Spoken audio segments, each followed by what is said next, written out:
This is a podcast about both having autism and living with someone who has autism. My mom is Sonya, and I'm Josh, and this is Josh Has Autism.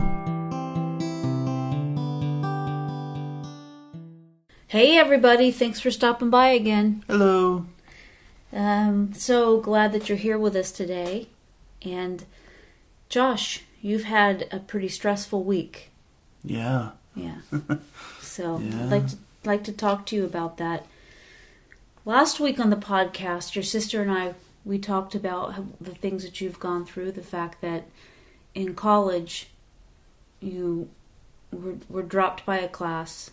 What we found out since then, you were dropped from another class, but you do have one class that you're still in. Yes. And what class is that? Math. Yeah. How's it going? Good, actually. I have a test this coming Thursday. Okay. All right. So something that I noticed is that when all of that went on, again, it's that term you hate, but it other than, you can come up with a different word. I'll use that. If you can come up with a different word.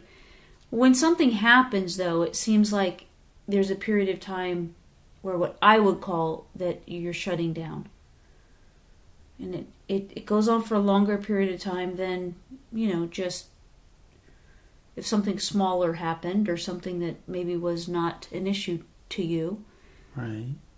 It seems like when there's a disappointment, I can see it because you're not available. I can see it because you're not functioning. And that is what I call shutting down. Mm-hmm.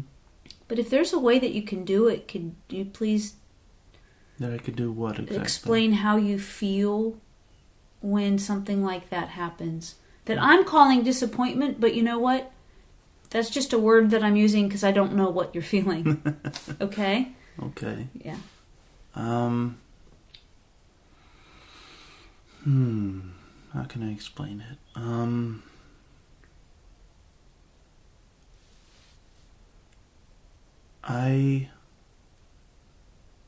Well, let's start with the term that you used. Disappointment. Okay. Whenever I feel disappointment, Mm-hmm. it's not necessarily disappointment. Like, to give an example, I guess, of classes Mm-hmm. that I was dropped out of. Mm-hmm.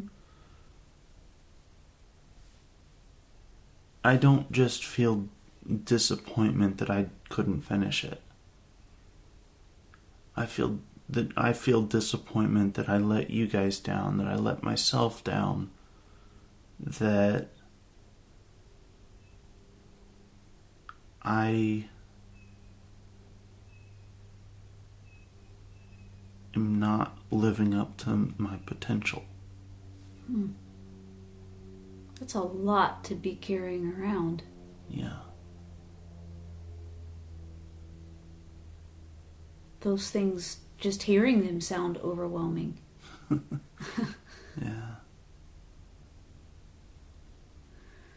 And so, what happens to you physically when you're feeling this way? I feel overwhelmed. Mm-hmm. I feel like I'm gonna be sick sometimes. Mm-hmm. I feel like I just have the weight of the world on my shoulders. Mm-hmm. And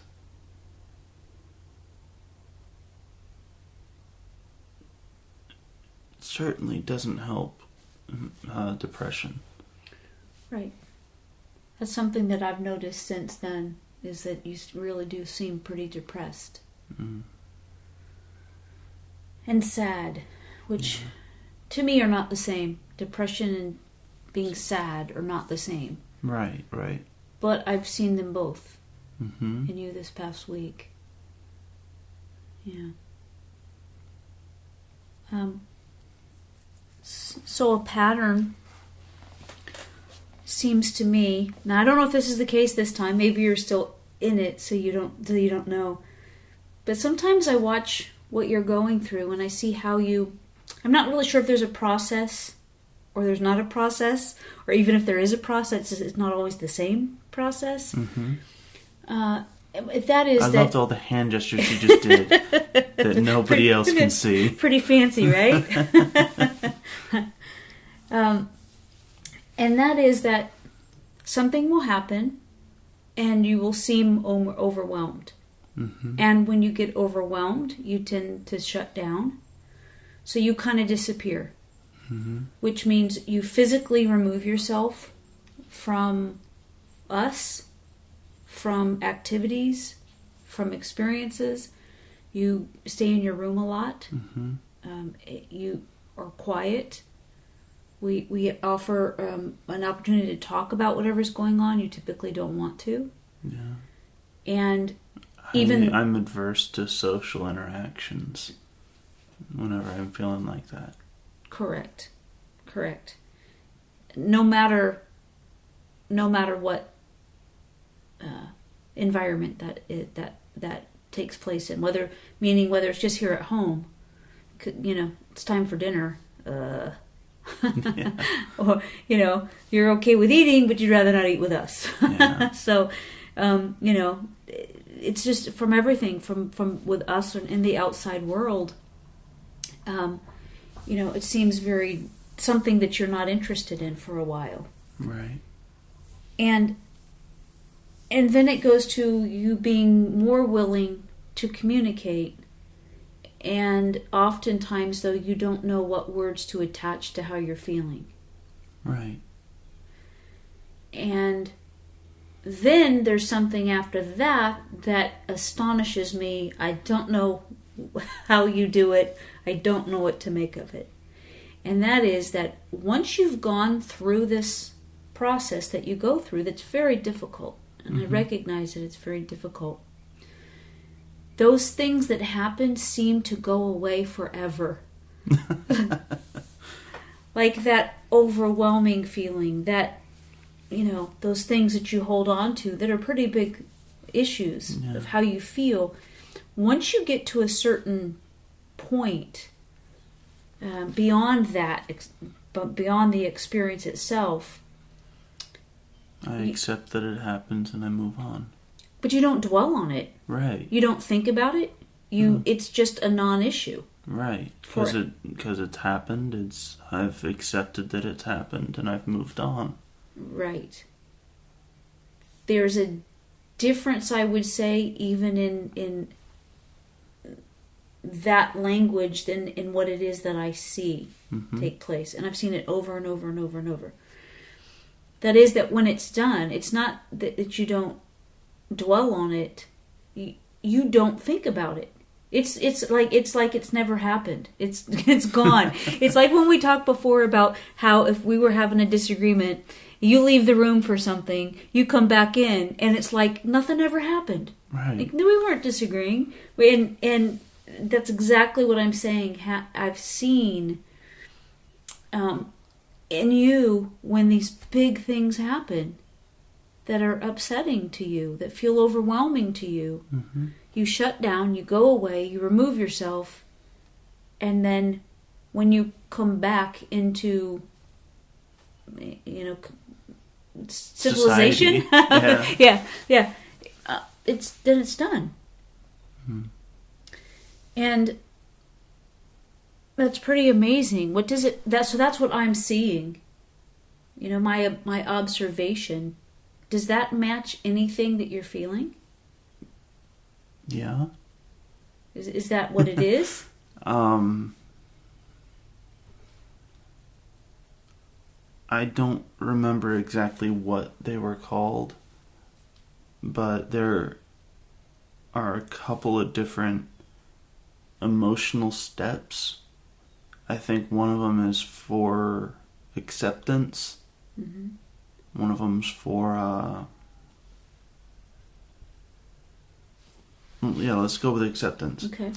I think the first step was denial, but I just skipped that. Okay. Yeah. Yeah, you're pretty good about that. by the way. Huh. Not just that you didn't mention it here, you're not going to talk about it here, but because you skip it in life. Yeah. It's like you've never, that's not part of who you are. Yeah, unless I'm not wholly correct. Unless you're not wholly correct. Yeah.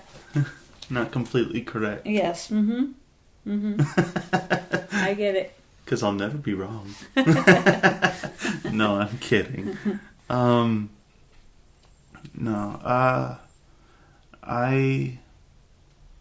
like I said, I skipped that first step of denial. Mm-hmm. I don't remember the exact order that the whole thing goes through, but there's 5 steps to it. Mm-hmm. The last of which is acceptance. Right. Mm-hmm. And I think that's kind of what I go through. Okay. With situations that, as you say, make me shut down. Mm-hmm. What I see physically you doing is your energy is very low. You sleep a lot. Mm-hmm. Don't want conversations. Well, I sleep a lot regardless. But... Mm-hmm. You do. You do. But it's just, as far as interactions go, it's non-existent. Yeah. And then when we do get down to the point where we need to talk about it, you don't know what, you have a hard time, you struggle to find words to attach to what you may be experiencing. Right. But it's almost like you hibernate. So when something happens that might feel like a disappointment to you, again, my word, if you have a different one, that's cool. Mm-hmm. Then that's what it looks like, that you hibernate for a while. And after you're done hibernating, you come out. And, people, I think, strive to let things go from their past that don't help them right now, and that are not going to help them in the future. Mm-hmm. Guess what I'm trying to say that's different with you is that you really, truly let it go. Like, it's not even a thought. It's not a kernel of something. It doesn't exist. It does not influence what you're going to do from this point on. My question is that if that part of this is that you're so good at letting something go for good, when you go through these different experiences in life, are you able to hold any part of those as something that helps you to do things differently maybe next time? Let me put it this way, okay? Mm-hmm. Whenever I am, as you say, letting things go, mm-hmm. it's the emotions that I tie to it. Because I remember things that happen, but I don't let past emotions affect how I feel about it. Or I try not to, at least. So we talked, I don't know, we talked before on a podcast about how you're not so, you have emotions. It's that's not a difficult thing for you to deal with, but you deal in facts. Yeah. And so, are you saying that when you disappear for a while, when you remove yourself from everybody, are you feeling the emotion then, so that you don't know what to do with it? You don't know how to place that, or what to think of that, what to make of that, so that once that hibernation period is over, when you come back, then you've got it figured out and it's black and white again. It's the facts. It's that did happen. I'm not emotionally connected to it. Moving on. Fairly, yeah. I mean, while we were talking about this, the thought came to mind of how monks meditate to get rid of all of the attachments and things like that. Mm-hmm. And that's similar to, I guess that's kind of similar to what I'm doing. In that... Only instead of, you're snoring? Nah, I don't snore. Oh, mm-hmm. Do I? Sometimes. Well, I know more often than I snore, I scream at Haley. Yeah, you do scream at Bug a lot when you're sleeping. Still. Still? Still. Oh my gosh. Not like you used to, though. Oh my gosh, I used to curse up a storm at her and she would come to you crying. Uh-huh. Well, she was a little girl. It was upsetting. Yeah. I don't know why I did that. I don't know. I have no idea. I have no idea. And I'm sorry, Haley. I am. I really am. Bug. Yeah. I think she knows that. I think you've told her that before. So you think that it's that way of really getting down to letting go of the attachment that you had to a particular goal or mindset or situation? Yeah. Are you consciously doing it? Or is it you're just removing yourself? And because when I see you during this process, it doesn't look like it doesn't look like anything other than you being detached from your life, really. I remember for a time, I think I told you this once, that I felt like a sidekick character to my own life. A sidekick character to your own life? Yes.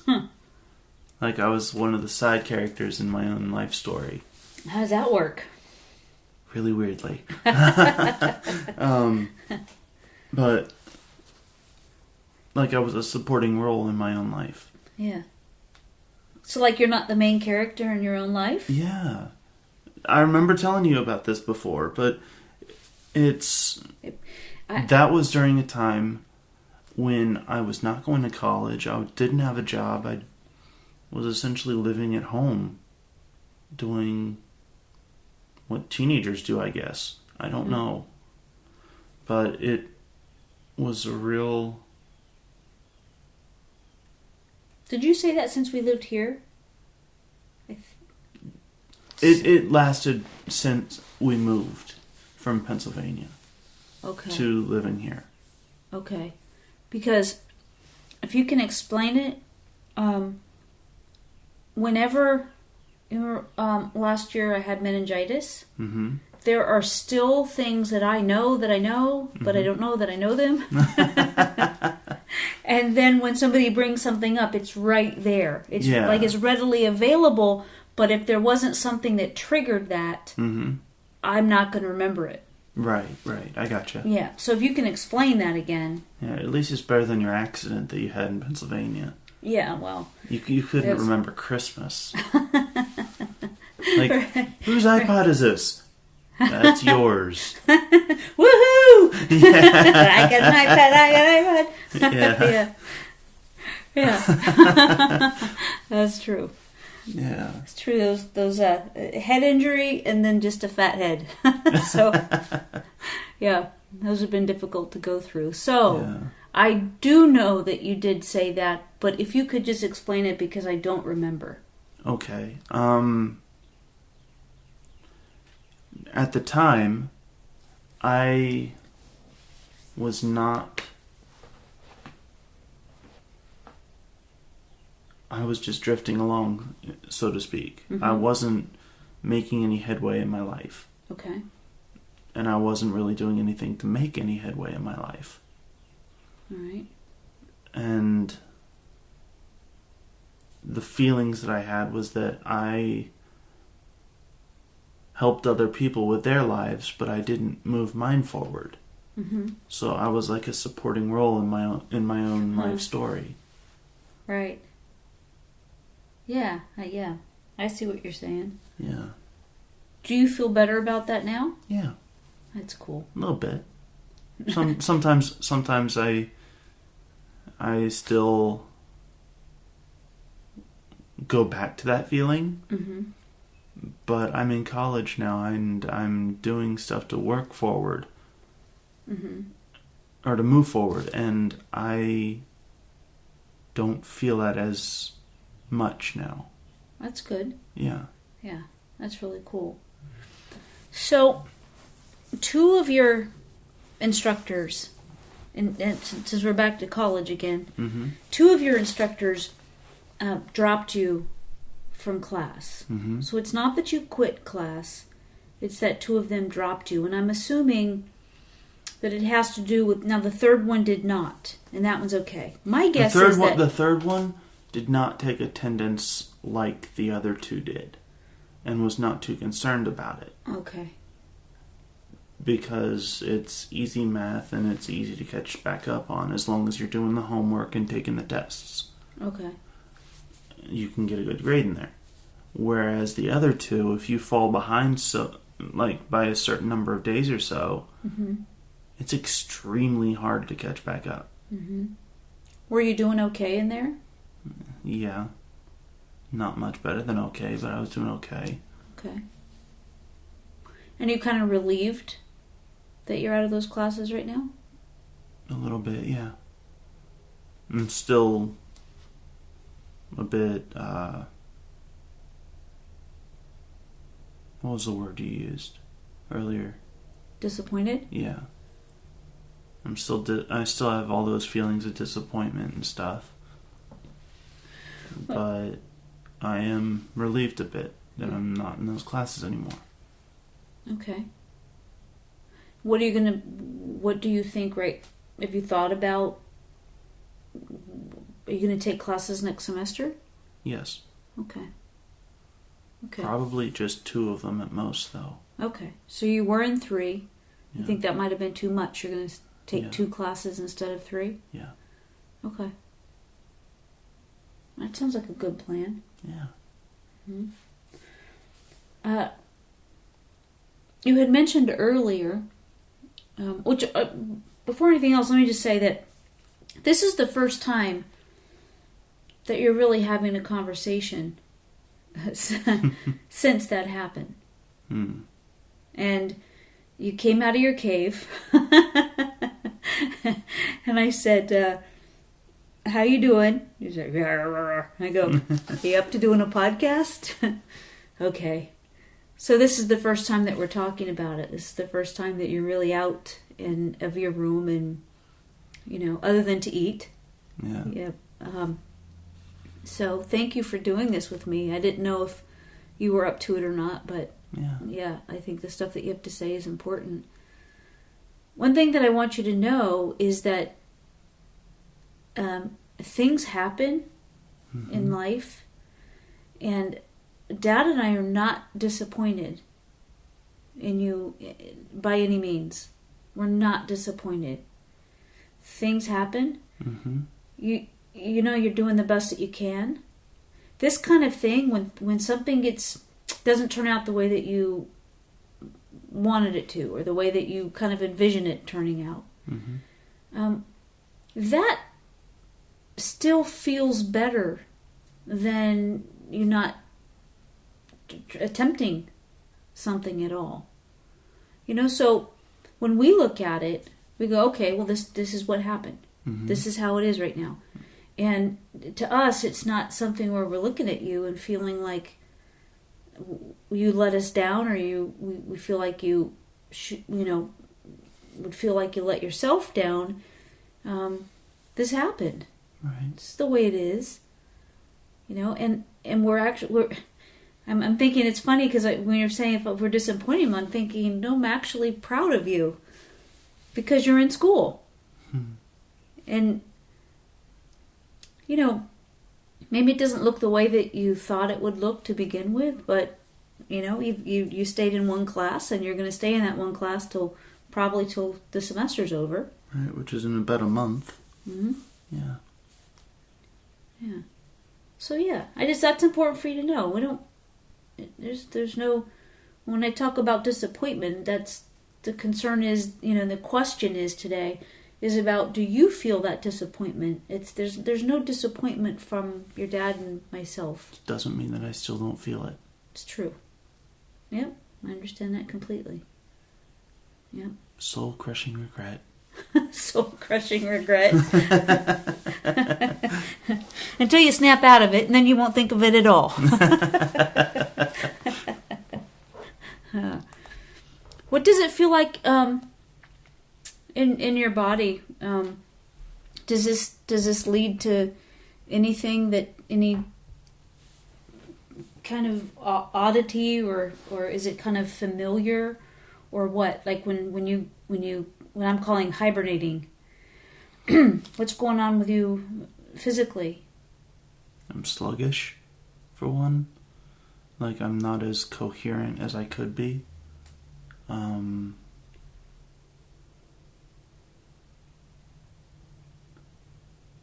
Usually whenever I'm feeling like that, even eating things that I usually love to eat, I'm just not interested in doing it. Mm-hmm.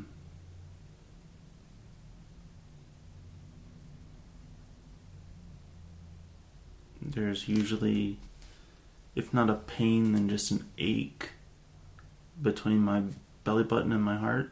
Mm-hmm. It varies up and down between those parts. Mm-hmm.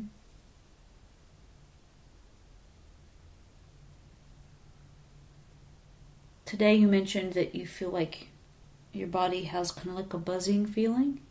Is that right? Or maybe that was me. Maybe I'm buzzing. Apparently, because I don't remember saying that. Okay, what did you say? I don't know. You were describing how you were feeling today. Today? Yeah. I certainly didn't use buzzing.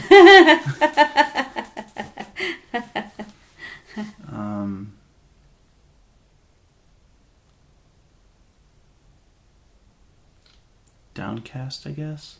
Okay. There was a feeling that you were describing in your body that you were feeling, so... Oh. No, it wasn't buzzing. Okay. What was it? It was... I just feel... It was... frazzled? Frazzled? Okay. Like, frayed. Oh, right. That was the word. That's the word. You're right. And that's generally, whenever something big like this happens, that's how I sometimes feel, is frayed. Mm-hmm. Like, most of me is there, but some of it is just hanging by a thread. Mm-hmm. When that happens, is that part of the process, or you're just saying that's today? I think that might be part of the process. Okay.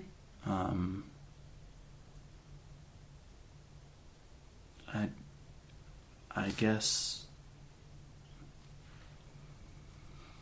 it's just difficult for me to sometimes specify which emotion I'm feeling. Mm-hmm. Which, even with my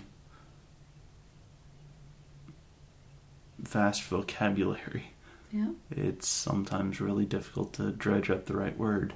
Mm-hmm. Sometimes one emotion to the next can be kind of blurred. Yeah. So it's kind of hard to pinpoint. Yeah. And yet that's one of the reasons I've read so much in my life, mm-hmm. is that I can pinpoint the right words. Mm-hmm. Right. So sometimes if I can't find the right word, it's just frustrating to me, and it snowballs. Mm-hmm. Snowballs mean you get more frustrated? Yeah. Okay. Because I can't find the right word to how I'm feeling, which just adds to the stress and downcast feeling. Mm-hmm. And it makes me frustrated, and it just makes me snappy sometimes at you guys, mm-hmm. even if I don't mean to be. Right. Are you starting to feel better? A little bit, yeah. So do the frayed parts maybe that's what you experience as you're coming back, because you sometimes it's not pleasant getting from that state of just shutting down and removing yourself from everything. Yeah.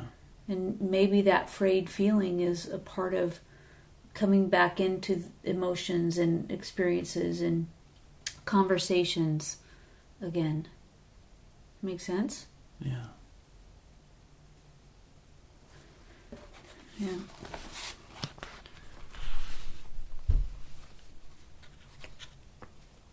So, I don't really know how it is that I'm coherent right now. Yeah. I'm pretty impressed because we haven't seen much of you. We check on you all the time. Meaning we do see you. We do see you because, like I said, you come out for more? Okay. Thank you. Josh is just telling me that he needs to wrap it up. I was trying to be discreet about it. Well, he just passed me a note. He just wrote something down and passed me, and to let me know that he's done. So that was a little bit. We were both a little bit awkward there for a second, but yeah. That's what that was about. And I get it, yeah. Josh. Yeah, I can. Yeah, I appreciate you. Even, being here, having this conversation with me, because I know it's hard. Yeah. But if it can help somebody else, some other family or people or whatever, then it's a good thing. Mm-hmm. And so the pattern is one that we can feel pretty secure in, that when there's a situation or an issue, that you go through a process and you always come out of that process. But you're saying that regardless of there's nothing we could have done. There's nothing we can do. There's nothing that anybody can do. When something big happens like that, it seems like historically with you, you need this time. Yeah.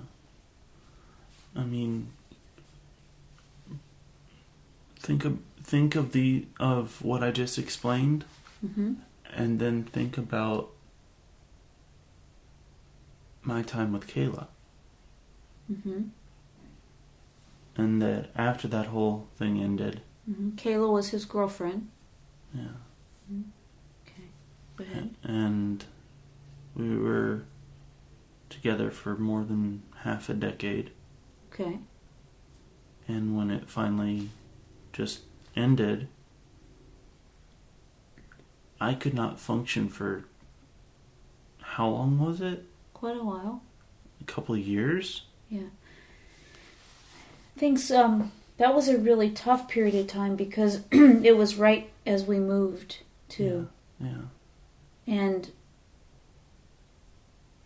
But my point for bringing that up mm-hmm. is that it's kind of along the same lines as what we've been talking about today. Mm-hmm. In that, depending on how big of a thing it is, how big of an issue, correlates to how long it is that I may be out of it, so to speak. Mm-hmm.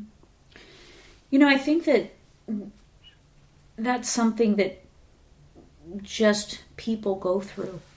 That, there's a process when people break up, or when something that they're working for is no longer an option. It seems like people in general go through a period of time where they're getting acclimated to the new way of being. Right. Of the loss of something. It takes people a while to get over that. And everybody does it in their own way. For you, because you're very sensitive, and it seems like it's an overload. So you have, when things happen, there's a sensory overload, and you shut down. Yeah, and it's not just sensory either. It's also mental, and it's just a whole bunch of things compounding each other. And it makes it very difficult for me to function whenever things compound like that. Right. Yeah. Right. But you're here talking today. Not for much longer. I hear you. I hear you. We'll finish up right now, okay? I know that's what you need. Thanks. Yeah. But thanks for hanging out with me for a while. Yeah. I appreciate it. So thank you, everybody, for hanging out with us again today, this week. Josh and I both really appreciate you being here with us and listening, and the feedback that we get from you is huge for us, because a lot of times we are able to talk about what you need to hear, what you'd like to hear, and then sometimes, like this week and last week, it's the stuff that's pertinent, that's going on right now in our lives. So anyway, thanks so much. As always, I always forget where you can hear us.